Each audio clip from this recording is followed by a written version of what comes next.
Next question দিছে যে how many fundamental duties were added in the constitution through 42nd amendment act 1976 যে 1976 চনত যি সংবিধান সংশোধন কৰিছিলে 42তম তেতিয়া কিমানটা আমাৰ মৌলিক কৰ্তব্য সংযোজন কৰিছিলে বৰ্তমান আমাৰ 11টা মৌলিক কৰ্তব্য আছে কিন্তু 1976ত যেতিয়া মৌলিক কৰ্তব্য এড কৰিছিল তেতিয়া আমাৰ 10টা কৰা হৈছিলে আৰু 2002 চনত যেতিয়া আমাৰ সংবিধানখন সংশোধন কৰিছিলে তেতিয়া আমাৰ সেই আৰু এটাটো যোগ কৰি দিয়া হৈছিলে প্ৰথমবাৰ মানে 10টা আছিলে ইয়াতে যে ইয়াতে আমি চাব পাৰোঁ যে 42nd amendment act 1976 one of the most important amendment of the constitution. It was passed during the emergency time. যেতিয়া দেশখনত ইমাৰ্জেঞ্চি চলি আছিলে 75 আৰু 77 তেতিয়া মানে এইটো এই এমেণ্ডমেণ্টখন পাছ কৰিছিলে আৰু এইটোক মানে মিনি কনষ্টিটিউশ্যন বুলি কোৱা হয় কাৰণ মানে বহুত বেছি কিবা কিবি চেঞ্জেছ কৰিছিলে এই চেঞ্জেছ মানে এই সময়ত যে আমাৰ কি কৰিছিলে আমাৰ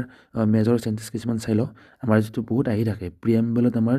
ছ'চিয়েলিষ্ট ছেকুলাৰ আৰু ইণ্টিগ্ৰিটি এইকেইটা শব্দ মানে এড কৰিছিলে আমাৰ ছেকুলাৰ ধৰ্মনিৰপেক্ষটো আগতে আমাৰ এইটো প্ৰশ্ন বহুত আহে ধৰ্মনিৰপেক্ষ শব্দটো কেতিয়া মানে এড কৰা হৈছিলে এইটো সেই একে এক্টতে 42 নম্বৰ সংশোধন আছিলে 1976 চনত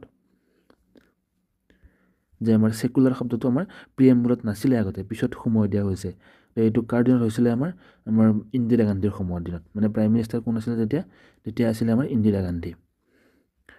তাৰপিছত দিছে আমাৰ ফাণ্ডামেণ্টেল ডিউটি এড কৰিছিলে যিটো ক'লোঁ আমি মৌলিক কৰ্তব্য যিটো 10টা এড কৰা বুলি কৈছিলোঁ এইটো আৰু সেইটো পাৰ্ট 4(8) সেইটো এড কৰি দিছিলে পাৰ্ট 4ত আৰু DPSPক বেছি গুৰুত্ব দিছিলে পাৱাৰ কিছুমান দি দিছিলে DPSPক মানে ডিৰেক্টিভ প্ৰিন্সিপাল অফ ষ্টেট পলিচি যিটো মানে ষ্টেটে কিছুমান কাম কৰিব পাৰে নিজাববীয়াকৈ এনেকুৱা আৰু ফাণ্ডামেণ্টেল ডিউটিজটো ক'ত ভৰাই দিছিলে আমাৰ 51(8) ভৰাই দিছিলে তাৰপিছত আমাৰ জুডিচিয়েল কিছুমান মানে ভেৰি কৰিছিলে চেঞ্জেছ কৰিছিলে